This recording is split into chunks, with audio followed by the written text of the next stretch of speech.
Assalamualaikum warahmatullahi wabarakatuh. Di sini saya perwakilan dari kelompok 5 akan menjelaskan mengenai psikoanalisis. Sebelumnya, saya akan menggunakan anggota kelompok kami. Yang pertama ada Ahmad Fadlan, lalu ada Ayu, Rizky, lalu ada Rimatera, dan yang terakhir ada saya, Tasya Syifa Nabila.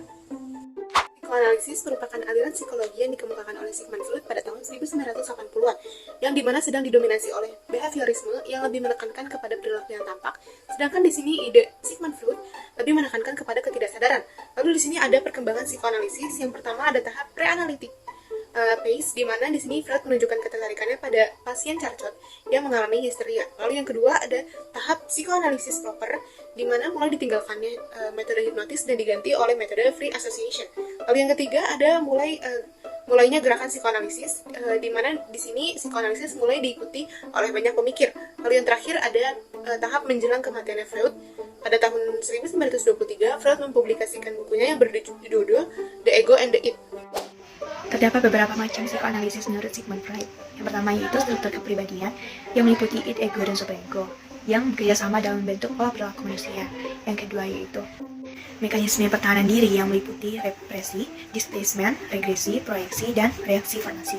Yang ketiga, tahapan perkembangan psikoseksual yang terdiri dari oral, anal, falik, latensi, dan genital stage. Yang keempat yaitu jenis-jenis kecemasan. Yang pertama, kecemasan objektif atau realistik. Yang kedua, kecemasan neurotis. Dan yang ketiga, kecemasan moral. Carl Jung, seperti yang teman-teman lihat, berbagai macam bukan tipe kepribadian disampaikan olehnya.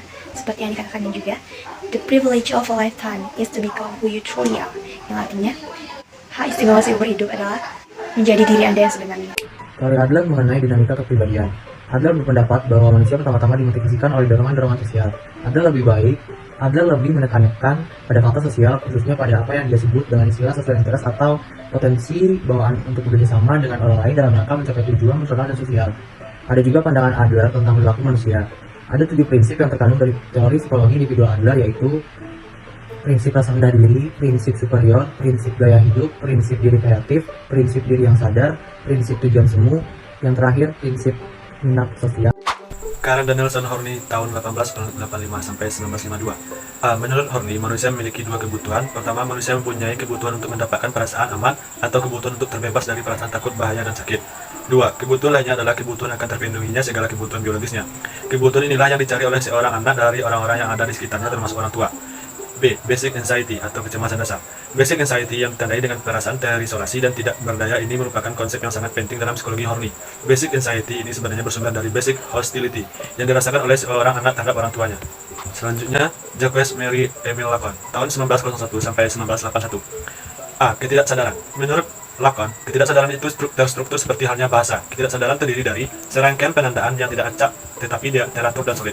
Dalam hal ini, Lacan telah menghubungkan wilayah ketidaksadaran dengan bahasa. Oleh sebab itu, Lacan mengatakan bahwa ketidaksadaran sebagai sesuatu yang terstruktur seperti bahasa, karena ketidaksadaran merupakan wilayah dari hasrat manusia.